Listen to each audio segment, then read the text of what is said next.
Right, hey guys, how are we doing? Back another video from NCHammer 23. Been a while, but I thought we'd check out some stuff. I love checking out some Naruto content, and I thought this one sounded interesting. How I would change the Konoha 13.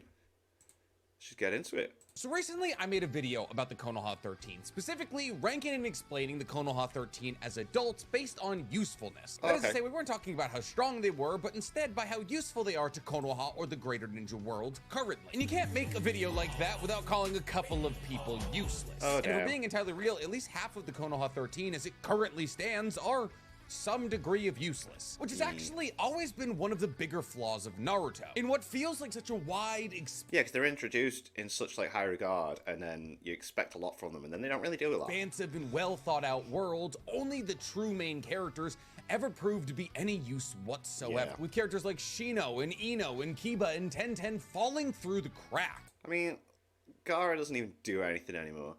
Tamari, no. Yeah. And while Naruto isn't the only offender of all time to lose track of its own side characters, in recent years we've seen incredible rosters of characters all prove their usefulness in different ways. The best example I can currently think of is Black Clover, where yes, so true.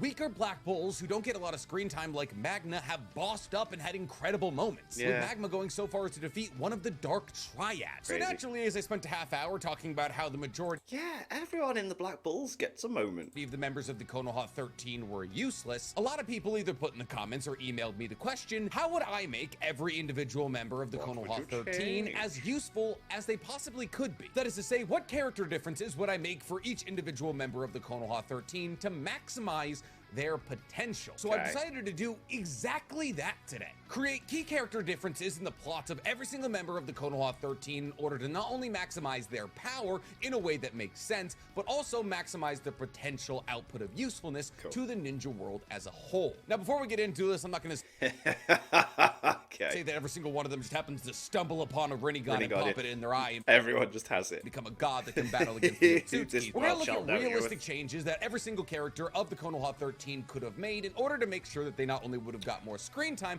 but also would have been able to help the likes of Naruto and Sasuke in a way that was even remotely useful. Because it currently stands, the only useful people in the entirety of Konoha are Ino, Shikamaru, Naruto, and Sasuke, with everyone else falling into a bucket of mediocrity or downright uselessness. So the Konoha 13, some of them are god-busting, chakra mech-wielding monsters, and some of them or housewives. Well, obviously in the group of 13 ninjas, there's going to be a disparity in strength and usefulness. Amongst the Konoha 13, that disparity is significantly too large. Characters who once held an immense amount of promise have now been reduced to nothing more than a filler character we get to see once every 200 episodes. But if we're being real, this isn't a new problem to Naruto. The last time the Konoha 13 came together and did something useful was the Sasuke retrieval arc. Oh, that was cool. That was really, really cool. Sasuke retrieval arc was sick, giving them all their own fights in there. Obviously, each member of the Konoha 13 had their own individual little moment in the Fourth Great Shinobi World War, like Shino taking on Tsurune Aburame, or Tenten taking out Kakuzo's lightning mask using one of the treasured tools of the Sage of Six Paths. These few and far between moments for the members of the Konoha 13 not named Sakura, Naruto, or Sasuke are emblematic of the greater problem surrounding Naruto. What originally started as an ensemble anime turned into a story about two dudes who kind of missed each other. And even My Hero Academia, which has received flack for very similar issues in the manga currently, is making sure that every single member of Class 1A and Class 1B is getting their time in the sun. Even heroes from other hero high schools who were loved during the provisional license exam arc are now getting their time in the sun. But what if Naruto wasn't like this? What if Kishimoto actually took time to flesh out these side characters in anything that wasn't filler episodes? As if you're counting filler episodes, people like Kiba and Shino have probably had equal amounts of screen time as Naruto and Sasuke. But what we're concerned with here is canon. Canon moments that come from the manga where the Konoha 13 have to step up and prove their usefulness on the grandest stage. And unfortunately, it feels as though we simply just don't get that. But what if we did? What would that universe for Naruto look like? How would each of these individual members of the Konoha 13 change? Well, I wrote some notes, so let's get into it. I figured there'd be no better place to start than the unilaterally agreed on most useless person in the Konoha 13, Tenten. See, Tenten is It's Tenten. Why did I call it Tamari? Who's Tamari? Tamari is in Boruto, isn't it?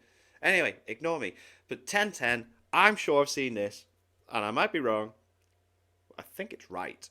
That the swing that Naruto sits on has more screen time, within the manga than Tenten does. Like, yeah. Currently stands owns a weapons store during peacetime. Oh, I'm a awful dying with weapons names, store. man. But in this weapons store, Tenten has 3 of the 6 treasured tools of the Sage got of all those Six weapons, Paths. man. 3 of the strongest weapons on Earth. And Tenten is able to use all of these weapons because Tenten is actually preternaturally incredible at one thing and one thing alone: weapon mastery. Tenten, in a matter of seconds after picking up a weapon, learns how to use it perfectly. This is why she was able to use the Basho Sen in 2 swings. And even though she was only able to launch 2 attacks with the Basho Sen because it drained all of her chakra, being able to master one of the treasure tools of the Sage of Six Paths in a matter of seconds is a very impressive feat. But unfortunately, collecting all of the treasure tools of the Sage of Six Paths and using them isn't an option for Tenten. She doesn't have enough chakra. The only reason Ginkaku and Kinkaku could use them is because they were descendants of Hagoromo and also pseudo Ninetales Jinchuriki. Yeah, they had like Ninetales chakra backing them up, didn't they? But this doesn't mean that there wasn't avenues to strength for Tenten. See, Tenten's strength was derived from how many weapons she was able to unseal and throw. Therefore, for the majority of Naruto, her value and her power is tied directly to how many weapons she can summon and how accurately she can throw them. However, to anybody with even a small amount of wind release, this is nothing. So what if instead of trying to focus on unsealing weapons from her scrolls faster, Tenten shifted her focus elsewhere? What if instead Tenten committed herself to hunting down the legendary weapons of the world? Weapons like the treasured tools or the 7 swords of... Yeah, I instantly thought then it'd be really interesting if she like, yeah, the 7 swordsmen of the mist and all that. Everything that's got like a weapon. Oh, yeah. Mist. And while Tenten may not be able to use the treasured tools, she could absolutely use the majority of the 7 swords of the mist. The only sword out of the 7 swords of the mist that requires a high amount of chakra is Samehada. The only other sword out of the 7 swords of the mist that even requires chakra is the Kiba blades. But as far as we know, they don't require that much chakra. So what if Tenten went on a similar path to Mangetsu Hozuki, Suigetsu's older brother, who collected all 7 of the 7 swords of the mist? However, her scope extended outside of the 7 swords. And Tenten, upon collecting a myriad of different legendary weapons, was able to summon these legendary weapons for whatever situation arrived. This would be really freaking cool, yeah. Are you coming up against an enemy with diamond hard skin? Summon the Kiba blades, the sharpest swords in the world. Is there a group of low-level enemies in front of you need to get out of your way? Summon the Basho Sen and hit them with wind release. Giving Tenten an arsenal of weapons that work in different functions would have made her not only incredibly practical, but also very versatile, skyrocketing her to high Jonin or low Kage level easily. Not to mention, we could have got an arc of her and her team hunting down these legendary weapons in order to make her stronger, maybe before the 4th Great Shinobi World War, which not only would have boosted her usefulness as a character, but also given her more screen time, something she desperately needs. Now, unfortunately, strength does often tie to one's usefulness in a shonen anime. Though fortunately, the next person on our list doesn't have that rule applied to them. I don't really have an order I'm going in, I just kind of wrote their names down and how I would change them. Because the next person on our list is Ino. See, Ino, as it currently stands, to me at least, amongst all of the Konoha 13 adults, is the 4th most useful person in the entirety of Konoha. Naruto's the Hokage, Sasuke is the Shadow Hokage, Shikamaru is the right hand to the Hokage, but Ino plays an incredibly pivotal role. See, Ino, as it currently stands, is the leader of 2 separate teams. Ino is the head of the interrogation team. Makes sense. In Konoha and the sensory unit. And it was with Ino's sensory abilities that the bubble around Konoha that tracks the chakra signatures of anybody who comes in or leaves was created. Therefore, between the sensory unit and the interrogation unit, Ino is probably the most important person for the overall defense of Konoha as a village. So how would I change her to make her more useful? I wouldn't. I think Ino's shift from being the most useless out of Ino Shikachou to being a Sakura copy to her current form is actually one of the better examples of character development in Naruto. A character who Kishimoto could have thrown out as easily as Kiba or Shino now plays a pivotal role in protecting Konoha, and in a way that makes sense, as Ino can use her Yamanaka abilities to read somebody's mind, meaning that there has to be no physical interrogation. Any information she wants to know from your brain, she can get. And it was well known that the Yamanaka were always incredible sensors. That's why they were used as human telephones. The only difference I would have made to Ino's backstory at all is that during the blank period, I would have made her a member of the Anbu. As an incredible sensor type ninja and also a person who can extract information from anybody that she wants to simply by placing her hand on them, she is arguably the perfect skill set for being in the Anbu. Not to mention that the mind transfer technique is kind of perfect for reconnaissance, as Ino could just transfer into somebody's mind and walk around as them for 30 minutes and gather information, or transfer into somebody's mind and have them go on a killing spree in their camp. It doubly makes sense when you consider the fact that Ino is hooking up with Sai, who's also a member of the Anbu. I think being in the Anbu Kaifu for 4 or 5 years could have brought a big boost to her ninjutsu and taijutsu abilities. And while she's still incredibly useful in Boruto, those couple of years would have made her a better, well-rounded shinobi. But then again, if she'd entered the Anbu, there is a chance she could have died. Kind of like the next entry on our list, Neji. See, Neji is currently the only ninja out of Konoha 13 less useful than Tenten, because he's dead. So how would I make him more useful? There's that.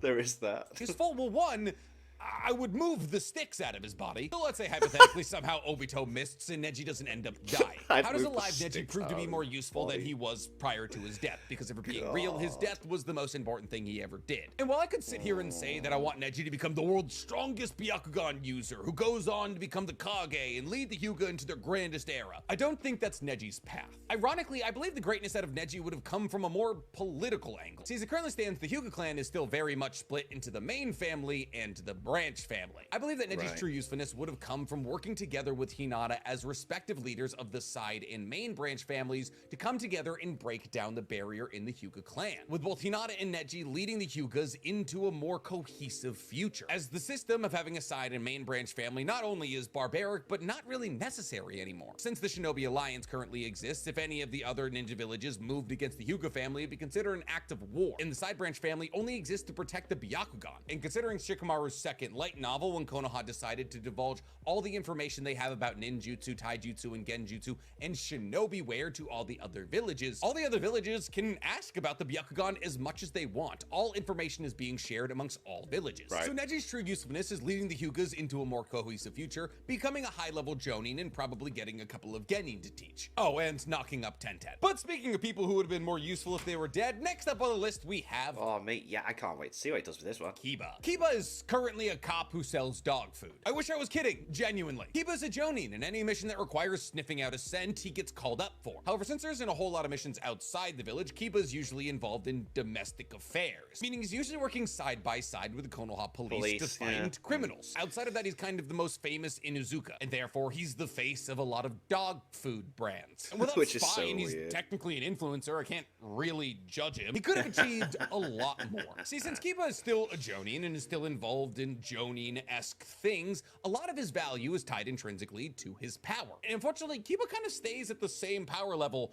for like 750 episodes. See, we all know Kiba's moveset. It's human beast clone and fang over fang. That or him and Akamaru combined together to make a two-headed wolf. And this two-headed wolf increased their speed, power, durability, all that. Nowadays in Boruto, since he has Akamaru and another dog whose name I don't actually know, he can create a three-headed wolf, which is Cerberus, technically. But is this three-headed wolf version stronger than his two-headed wolf version? Sort of. You'd think it has the same moveset as the two-headed version. So what if instead of just acquiring new dogs to jam into a wolf to give that wolf more heads, Kiba took a different route? See, we're fully aware that you can summon dogs. Two separate people have dog summons in Naruto. I mean, Kakashi's got a Funko pop-up now, which is him with one of the dogs. Anyway, that aren't from the Inuzuka clan. Kakashi is able to summon 8 ninken, and while the individual it's that dog, I think. Ninken that Kakashi is able to summon probably isn't as strong as an individual ninja hound, as ninja hounds are raised specifically to, you know, be ninja hounds. And the ninken that Kakashi found are more likely than not just strays that he befriended as a child. This lets us know that you can enter with dogs into a summoning contract, and it's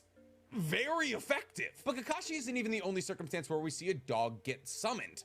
Nagato has one. Through the power of the animal path, Nagato has a myriad of different massive animal summons, one of which is a massive dog. Now, it's unclear as to whether or not the animal path creates these summons or the animal path, or if they already exist and then you can summon them because of that. Simply allows you to control these animals. We never go into detail on it, because in the fact that all of these animals have the chakra rods that Nagato uses to control the 6 paths of pain, and Rinnegan for eyes, I more lean towards the fact that the animal path actually simply allows you to control massive amounts of huge animals, which would imply that there is a species of Clifford the Red-esque dogs, a group of It would imply that, wouldn't it? Like they're out there. They're out there. It's several hundred-foot-tall hounds somewhere. So I propose that Kiba, much in the same fashion of Tenten, hunts down animals and tames them. Goes on a mission looking for these dogs. And using the information and the experience he's gathered by raising Akamaru and other ninja hounds, learns to train the somewhat feral massive dog. I like this idea as well. This is cool. Which he, in a very similar capacity to Naruto with the toads, learns how to summon and use in battle, giving Kiba one of the stronger summons in Naruto. And we all know how far a strong summon can propel you forward in terms of power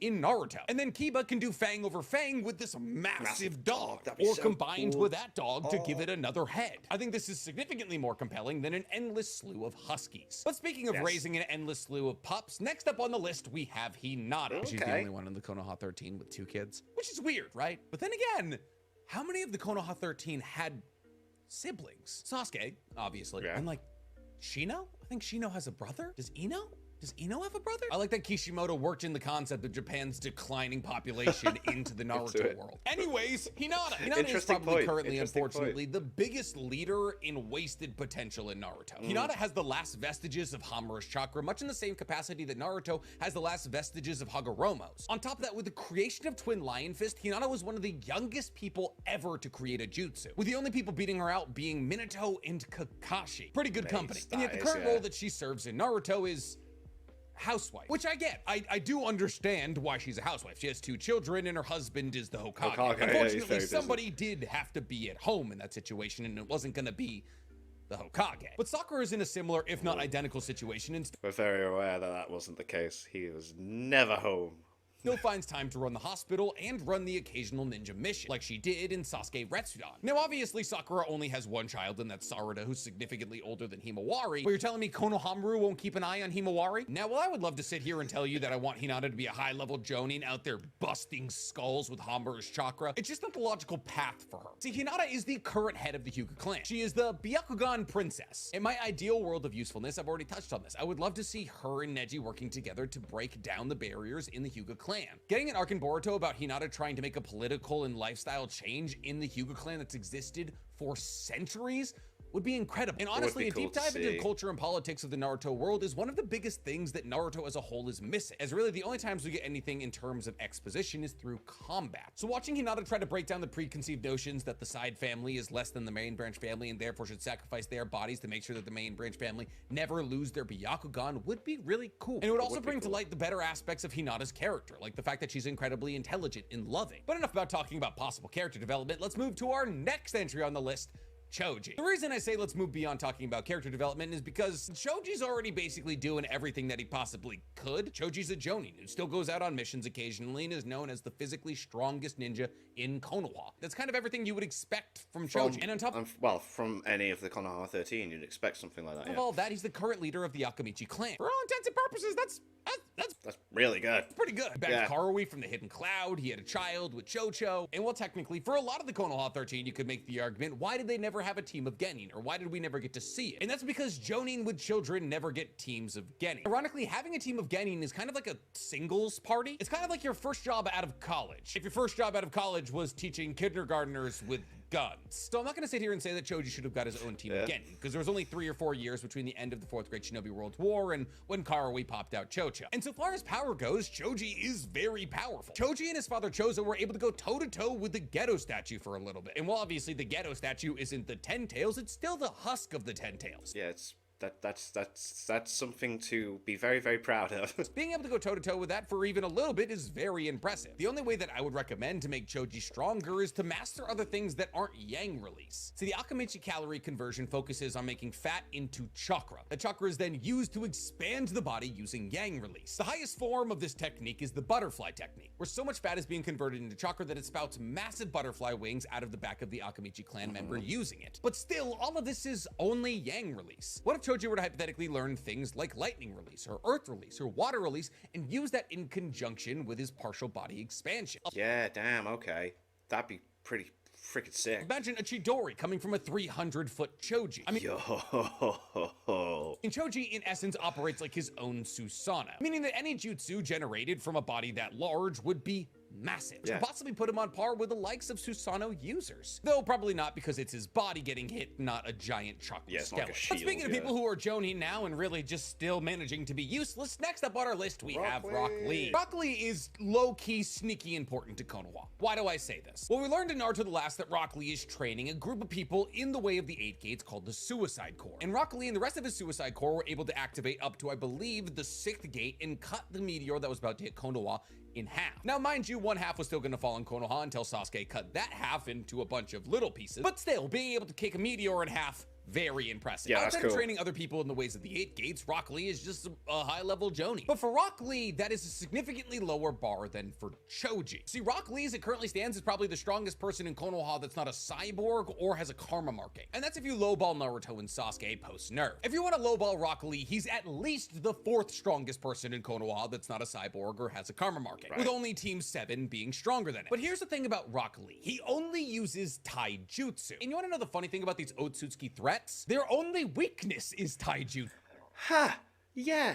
Momoshiki had Rinnegan in his hands that were able to absorb all ninjutsu. Any karma mark user also has this ability. Ishiki It's annoying. and now Kawaki have the Sukuna Hikona, the ability to shrink all ninjutsu to the point where it's irrelevant. So you know the only counter to these kinds of powers, fists. Why Rock Lee is not involved in these battles Yeah, what the hell? against Ishiki and Momoshiki and Kawaki baffles me. Especially when you consider the fact that Kishimoto is well aware everyone loves him. He got a spin-off anime. And I will never get over the fact that Rock Lee and the rest of the Konoha 13 got jumped by Ishiki when he pulled up on Konoha. I strictly do not believe that Rock Lee in the 7th or 8th gate wouldn't have stood a fair to good chance against Ishiki. that's mad. Ishiki That is doesn't mad. have Madara's healing factor. He's not bouncing back from a night guy. And now obviously without the extrasensory perception of either the Rinnegan or Sage mode, dodging Ishiki's mini little rods is damn near impossible. But I want better out of him. And I know he's got it in him. So how do I change him to be more useful? Just to be around. Yeah, just you don't do even stuff. have to open the 8th gate. In the 7th gate, you will be massively useful. Just have him appear. Yeah, that's cool. Speaking of somebody that should be in the battles against the Otsutsuki, next up on the list,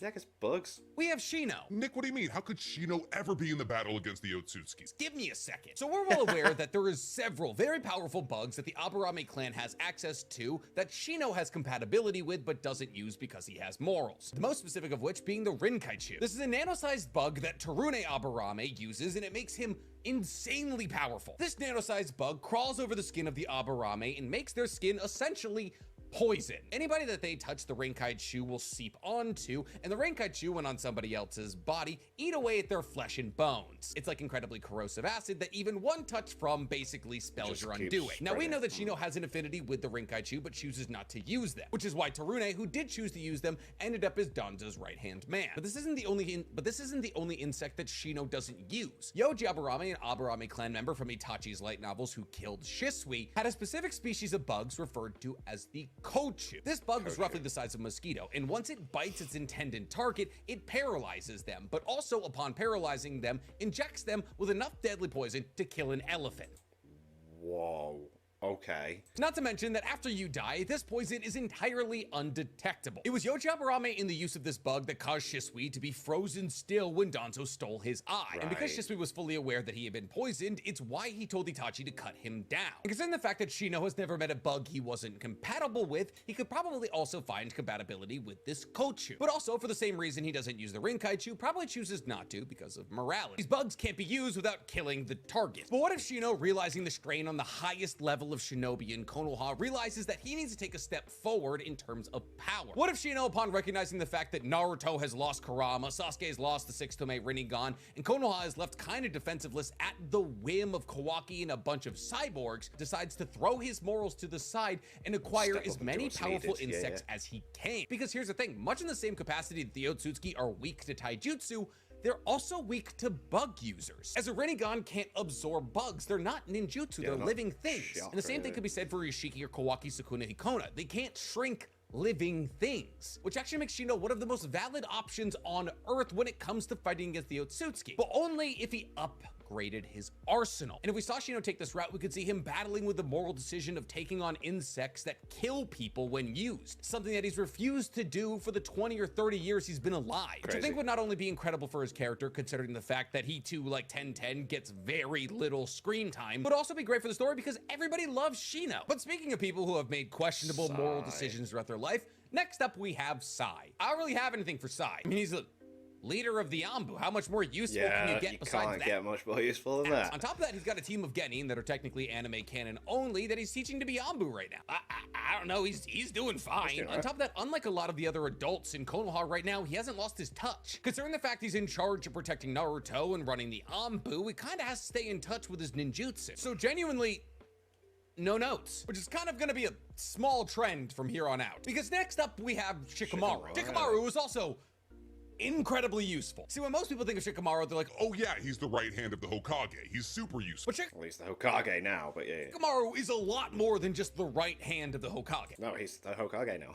Shikamaru is also the leader of the Shinobi Alliance. Well, actually, it's now called the Shinobi Union, meaning that Shikamaru is the head of the organization that keeps all 5 of the ninja villages at peace with each other. So not only is he in charge of basically all domestic affairs, because let's be real, what is Naruto doing? He's also in charge of all international affairs. He is the president, and we've seen him do incredibly well at this job. As in his second light novel, he was able to defuse a possible 5th Great Shinobi World War. However, in his second light novel, we also see something that makes me a bit sad about him. See, at some point or another in the second light novel, Shikamaru gets really upset with all the 5 Kage. And when threats against Konoha are levied by the Hidden Stone Village, Shikamaru puts all 5 of the Kage into a shadow possession jutsu. Now, at first, you're like, Oh, Shikamaru hasn't lost his touch. This man is broken. but then Naruto breaks out of the shadow possession jutsu, which is fine. I mean, that makes sense. And Naruto gets Shikamaru to release the shadow possession jutsu. Now, it's largely implied that Gaara could have also broken out of it, but still, holding 3 Kages at once is That's still pretty damn good going.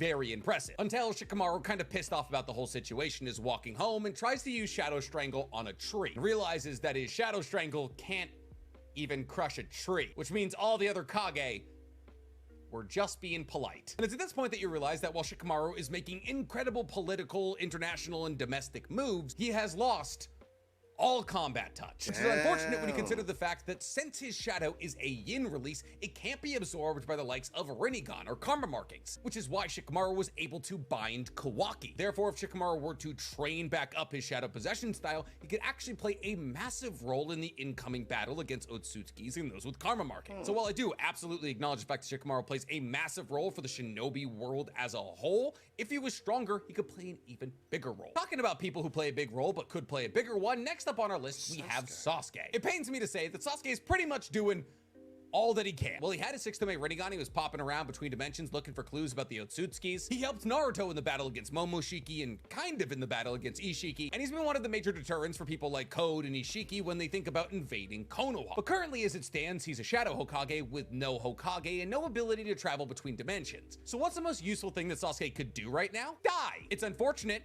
for you guys, maybe not for me, but Sasuke's death would probably activate an MS in Sarah,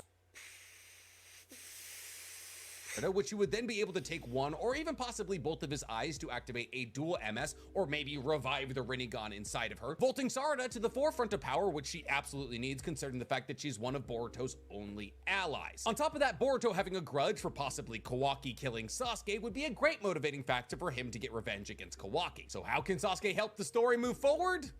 Stop breathing. Which brings us to our last entry on.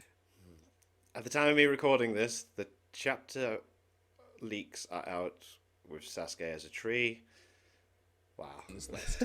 Naruto. Naruto is the Hokage. He's the most important character in the entirety of Naruto. He defeated Kaguya, Momoshiki, and Ishii, but he's currently without Kurama, trapped in a subspace dimension where time and space don't exist. So currently, as it stands, he is useless. So how do you make Naruto more useful? Well, one, you'd have to break him out of the Daikokuten. Seems like a good start. 2, we would have to get him another tailed beast. Because currently as it stands, Naruto, without the help of a tailed beast, is kind of weak. I mean, he's still probably the strongest out of the 5 Kage currently, but in the grand scheme of the bad guys of Boruto, he's weak. Having just Sage Mode and possibly 6-pass chakra to boost him to a level of somewhat relevancy. So how do we make him relevant again? Well, we slap another tailed beast in there. Now, unfortunately, this probably won't be the 10 tails, because it was recently brought back to my attention that Code broke the 10 tails into a bunch of little 10 tails clones. So the idea of not only defeating all of those clones and then shoving them back into the form of the 10 tails, so then we can now have Naruto take the 10 tails and shove it inside of himself to become a 10 tails Jinchuriki,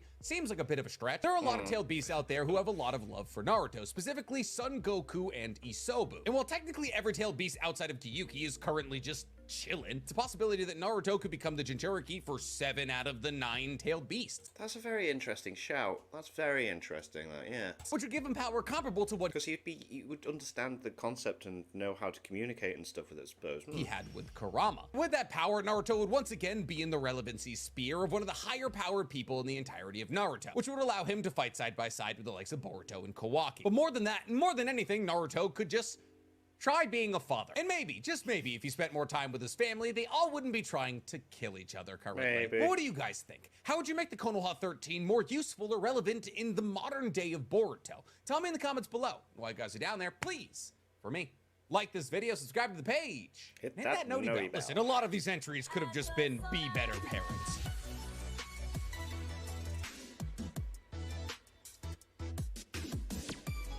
Very cool. Yeah, some of the stuff that he mentioned was really, really awesome. Like having Tenten, not Tamari, I know there's going to be comments, Tenten going out and finding all the weapons and that and collecting them. That's cool. I like the idea of, oh, God, I've always been awful with names. The guy with the dog going out and trying to find and tame more animals. And some of the stuff there was really cool. That was awesome. So yeah, thank you to my patrons. If you want to have your name at the end of every video I upload, link is in the description to the Patreon page. $1 a month is all I ask for. So that's greatly appreciated. Thank you very much for that. Thank you all for watching. What do you guys think of that? What do you guys think of this? Click like, subscribe, and leave comments down below. Let me know what I should watch and discuss in future videos. I'll see you guys all next time. Bye.